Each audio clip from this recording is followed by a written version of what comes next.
Welcome, everyone. This is Father Niels, and you're listening to LOTRO Players News, where we take a look at latest and LOTRO and hear LOTRO players. And this week we have with us Terry Edwin, Hi, hi. Sanswinda, Hello. Guarendis, Hello, everyone. and Krister. Hello. Hello, everyone. And this week we had another Bulwark preview for Update 37 Update 32 preview number 7. And they're making a few more tweaks in what is coming along. Now, they did note that they had some issues when they originally had it in there, but on Friday they had one more build on it to resolve those issues. But some of the items that we have in here that are new in there for legendary items, fix and incoming healing progressions for class items. They can now increase to current levels. We've had some consistent issues with auto attacks firing too fast, and prior fix attempts have sometimes slowed down the regular skill play unintentionally. So they're trying again. The Pelennor Warriors Gear Rewards vendor, Master of Battle Lore, should now correctly offer Brawler set gear. Well, that's good. As for classes for the Brawler, they fixed some tracery naming and display issues. The Honed Wit trait will now properly increase the Burglar's DOTs. Also with the Burglar, toned down the bleed on the blue raid set. For Guardians, Shield Smash now was incorrectly calculating its AoE from the selected target rather than the Guardian, and the Guardian's Shield Smash's arc range has been increased slightly to make up for the lost reach now that it is correctly starting from the Guardian. For the Minstrel, Call of Arendelle should now reset properly with cries and calls. And for the Warden, fixed critical defense debuffs not scaling correctly.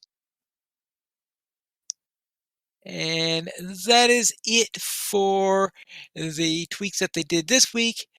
They are currently scheduling Update 32 to come out next Wednesday during the regularly scheduled downtime, though, of course, as always, things could adjust by a day or two if anything weird is found between now and then. The other thing they noted, though, is they feel that the raid needs a little bit more tweaking, so they have decided that the raid will come out the following week and not next week with Update 32. They're putting it into brown just a little bit longer. Yeah, they wanted the brown and crisp a little bit more so that it will be in good shape. Thus, they're currently scheduling to opening up the raid not this coming Thursday, but the Thursday after that, which would be the 24th, is when they're currently scheduling to open up the new raid. And I'm sure that next week, though, we'll have all our fun stories about what we've encountered when we attempted to get rid of all those things in our inventory. Let's then head to the LOTRO Beacon. LOTRO Beacon issue number 236, where we had Bloodborne sat down with Raninia this week for a Q&A, and you watch at the interview on Bloodborne's Twitch channel. The Iralt Dendor, anyone that can pronounce that better than I could, I would. If anyone here could speak French, maybe you could pronounce that for me. Herodendor. All right, we'll go with that. Or organizing a charity drive. Well, they had organized one for this weekend, and you can read about what they did over on their French language website, Jeux Online. And the Hobbitry in Arms is kicking off the latest Taking the Hobbitry to Isengard expedition series. You read more about this in the Kinships blog. Vesdragoon will be hosting the romance movie trivia for Valentine's Day on Gladden, and you could see more about that event on the LOTRO forums. Acorns Oaks hosts Anduin Ensemble performing condensed version of Fellowship of the Ring through music and lyrics, and that's this weekend, so that's either done or there's going to be something with it tomorrow also. Let's see if we could check that schedule on there. That was on the 12th. All right, that was today then. But most likely, they should have a link for a video of it if possible. We'll see. Rosenrot and the Harfenschlags bring Toll songs to Bellingar this Thursday, and read more about that on LOTRO. Okay, you can read German better than I can? No, I just was like, I saw that and I was like, man, Pine Leaf has trouble with the French. I can't wait till he gets to the German. The Laurelin music community hosts the Pony Party this Saturday on Laurelin. You can read more about that on LOTRO Artists. The Bounders of the Shire host their 14th birthday party. Well, it says, that was actually, I guess, yesterday on Mandrivel, and you could read about that on the LOTRO forums. Their 14th birthday party for a kinship. All right. Teach your dog new tricks. Miss Almi from the Order of the Lost Matham will host a dog training course on February 13th. That is tomorrow from this recording. You can read more about that on the Lost Matham blog. Now, is this for training your in-game dogs or for your real-life dogs? I was wondering that too.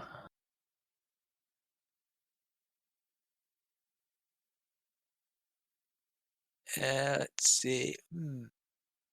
Time to get the dog. See, can't you? All right. Looks like February 16th at the Pony Ring. Yeah, well, out of character. This is a relaxed role-playing event for hobbits. You're welcome to join us. We will use dog pets at the event, so keep your cosmetic pets enabled. If you don't have a dog pet, you might get one from Almi. The dog pet skill is the only thing we use at the event. No need to bring other items. Those dogs don't do anything. Yeah, How are you supposed to teach them tricks when they don't do anything? I have absolutely no idea. I guess if you want to know, you could try to visit the event. And a recently created Discord server for Treebeard players already has several hundred people on it, and you can check out the Treebeard community Discord server on Discord. By the way, you were mentioning about the Bounders of the Shire. They usually are a group of role playing hobbits that go Right. about, and I have had them scold me for throwing the rotten fruit at the Farmers Fest at the Bounder.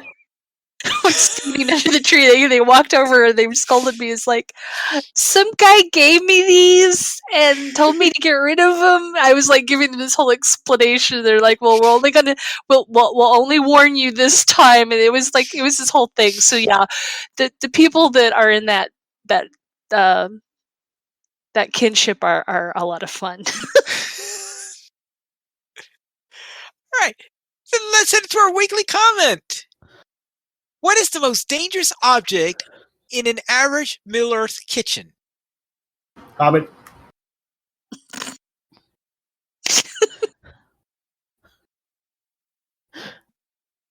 Holly Hornblower's pies. I was debating between the pies and the spoiled berries. Yeah, I was wondering about the berries myself. I was thinking of the berries myself. Actually, rolling pins. Rolling pins. I don't know. Samwise's kitchen knife isn't exactly a safe looking thing.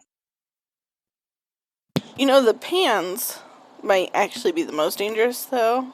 They probably have some nice cast iron. Oh, yeah, Swords. the cast iron frying Yeah. pans. And I've heard that people have run instances using frying pans, so I see what you mean. Let's head into our fan site news. Firebrook Jedi helps you to discover factionless Wildwood quests, and you read more about that in his guide. And Beneath Your Feet explores Tharm Mirdain and get story, scenery, and more over on YouTube. LOTRO Players News discovers fish fillets, and you read more about that on our website. And Sid takes his first steps into Goonabad. Read about his experiences in the BioBreak blog. And LOTRO Stream is your first stop to find LOTRO on Twitch this week. Adaleth runs resource instances in Goonabad, French Girl Gaming Quest, and Michael DK2 heads into Pelennor. Also on Twitch, Schlotato asks an important question. X Christy X completes things, and Agent Yakiv raids and PNPs on Evernight. And over on YouTube, Gamer Penny Quests and Galtrav, Bloodborne has your numinous time-lapse video, and Louis7 checks out the new website. And for our screenshot of the week, Stine captures a colorful image in Gundabad in this week's screenshot of the week. Wow. So trippy. Yeah, it's pretty vibrant. Yes, very psychedelic. I have a feeling that looks like it's from Puglach. Yep. Because that sounds like the most likely place to see something that's psychedelic. And that concludes our beacon for this week. So let's head into store sales. Terry, what's on sale this week? Well, our free gift of the week is Regeneration Food times 5, which isn't that great, but the coupon code is fantastic. It's dinner is served.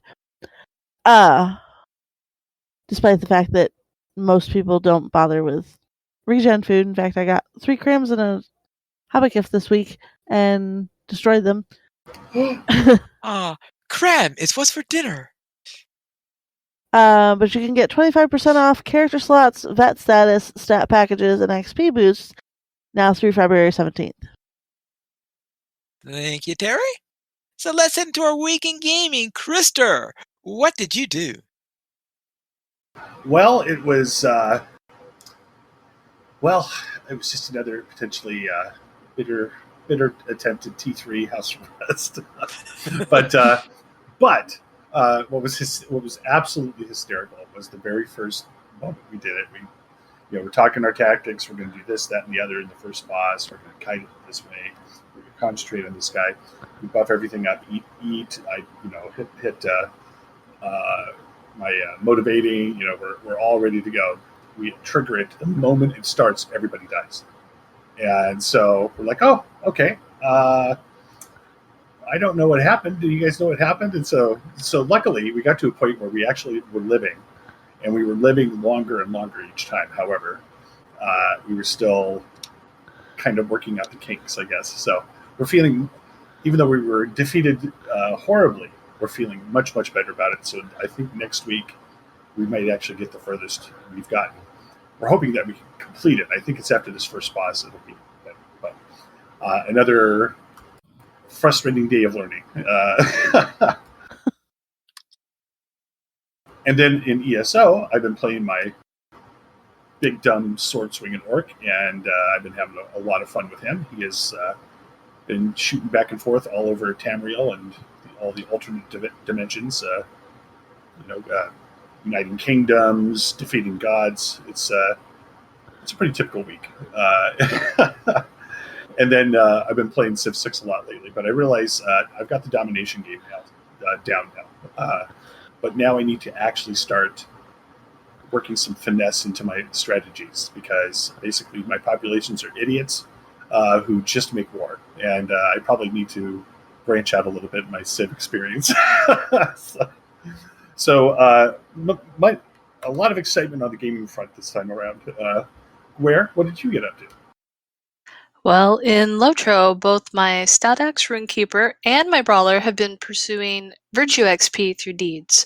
Zot has actually done the prologue now to Book 1 because She was one of the rejects that we had created, and we just immediately all went to Bree. And yeah, she got out of the beginning. It's like I still needed to talk to the guy that you talked to that says, "Well, I guess I'm going to be moving on." It's like, yeah, went back and did that. Cleared out Arid Lewin. Thank goodness the Slayer deeds are not huge. Yeah, so working on virtues for those and having a lot of fun. I used my last character slot in ESO actually last week and made a Breton Megden that was just in time for the new story quest of the year is going to be Legacy of the Bretons. So thought I would make a Breton in celebration.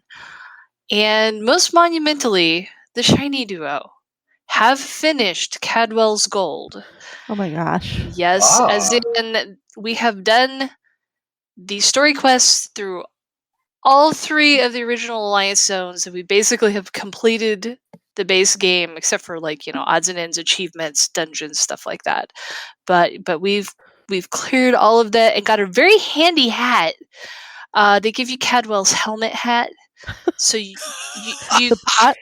Yes, the pot. It goes to your collection, so anybody could put it on, and anybody on your account. And I mean, you can make soup in it, or you can keep your head from getting kabanged. Now, if only it wasn't snowing in real life here, because I'm so tired of winter. But we went on to Rothgar, and we're like in the snowy area of Rothgar right now. It's kind of like, yeah. So I've been going back actually and doing some of the Clockwork City dailies. I'm like determined to actually totally completion at least one zone, and that seems like the zone that would be it. Sans, what did you get up to?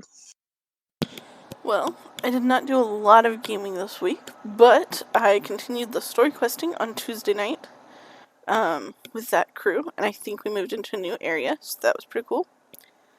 And Amalora gained 2 levels doing some missions in Anat Kerfu, some of them with Maven, which was a lot of fun. And I gained another job in Final Fantasy XIV, and I'm closer to unlocking mounts, but I hit another instance, and it was bedtime, so that will still have to wait a little bit longer. But that was pretty much my week. How was your week, Terry? Well, as Sans mentioned, we made story progress on Tuesday. But in addition to story progress with the group, where we moved into Deep's Grave and actually felt like we were accomplishing something finally, I also progressed with the Sharuka Alliance. I am now 1 story quest away from finishing the quest, which means I might actually finish the second allegiance, because I never finished any of the other Mordor allegiances. I finished the man one, but I rage quit the elves, and then I just kind of stopped doing the dwarves because other stuff came up. So this would be my second allegiance to complete if I manage to complete it. Also, Cassowary leveled up to 134. He's now 135. So Terry has a new mission buddy because running missions at 140 gets him XP, and he could do all the clickies, and he doesn't have to worry about getting attacked by stuff because she takes care of that. And then after our discussion last week about the fish fillets, I discovered that other champion had fish in his vault, so Terry has some up-to-date food. And then I also discovered that somehow in her bag she had 7 of the new shards, and so I made 7 essence boxes and have already used 2 of them for Sakura gear. I mean, they're purple essences, so they're not like the top tier ones, but they're not bad. They're definitely better than the 130 essences. And then in ESO, I'm continuing on the story in Greenshade. I am closing in on finishing the area, but I'm still nowhere near completing Cadwell's silver, let alone gold. But I did manage to get one of the dolmens in Greenshade completed by sheer chance, because I was running for the sky shard nearby, and I happened to see the sky light up, and I saw like 3 people run past me, and I'm like, well, surely that's enough to take on the dolmen. So I just ran there and did a bunch of healing and took out some pinions and got credit for it. So that was cool. Because weirdly, I actually did see some of the enemies. Normally in a case like that, I don't even see what we're fighting. because the lag is so bad. But I actually did see a couple of the things that we were fighting. So I got in a couple of light attacks too. So that was great. So Pineleaf, how about you? All right. I will begin with my honor warden, who continued questing in the Vales of Anduin, and I then had a semi-pleasant conversation with a rusty warrior. By semi-pleasant, I mean that it didn't finish with us killing each other. So I'm sure that if Terry were there, she would have started fighting. Oh, I try to kill him every time he shows up. Yes, I'm sure you do. And for Friday Night Fights, we attempted the Houses of Lamentation, where we learned that the first boss does not know how to play fair. Because no, I think we attempted that first boss fight 3 times, and every single time somebody got locked out by an invisible wall. So I was like, all right, someone crosses into the fight area, it seems like it instantly puts up this wall so that no one else can get in very quickly. I mean, that's the fastest wall closing by a boss ever, but we couldn't finish the fight in any way, partly because we just can't get everybody into the fight. So in ESO, I completed the storylines for Green Shade and Malabal Tour, and that means I only have Reaper's March to finish in order to get Codwell's silver. And on a little side note on there, I received my copy of the new edition of the One Ring role player game today, so I now have that. It looks nice and pretty, but I haven't had a chance to actually look into it yet. And that concludes my week in gaming. Oh, but I forgot a thing. Can we go back? Oh, what? Well, I forgot one of the things that we did on Tuesday when we were doing story progress is we found a place with a bunch of trolls. I had the best time bouncing from troll to troll to troll to troll to troll. It was great. However, we discovered that this area did not have enough trolls. Like they give us quests to kill X number of trolls, and then there's not enough trolls. There's way too many of all of the other things. So I don't remember what the zone was called in the game, but it gets a 1 out of 10. Would not recommend because it needs more trolls. Not enough trolls. Not enough Terry, would you trolls. say you kind of went out of control? No, I was perfectly in control. I just ran out of trolls to kill.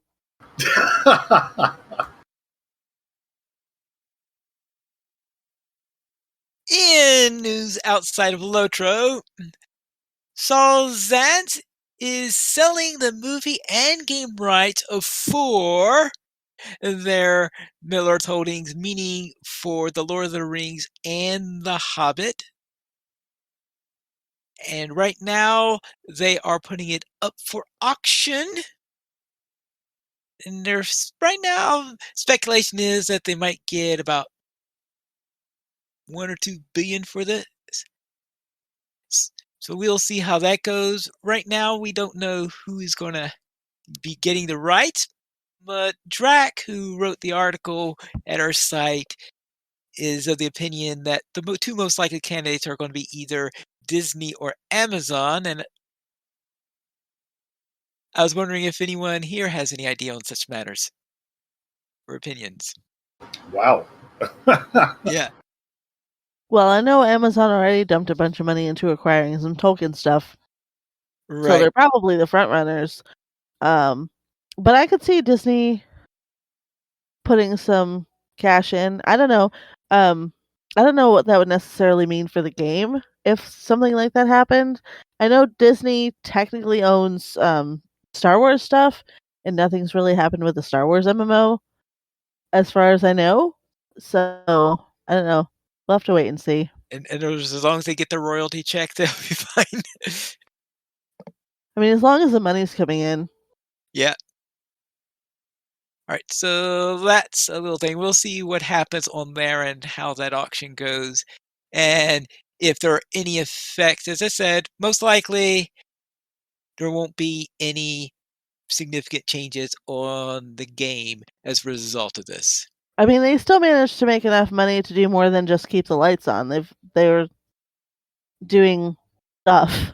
Yes. They're it's not in maintenance mode. They're expanding the game. They're coming out with new things all the time. So obviously SSG is doing fine already.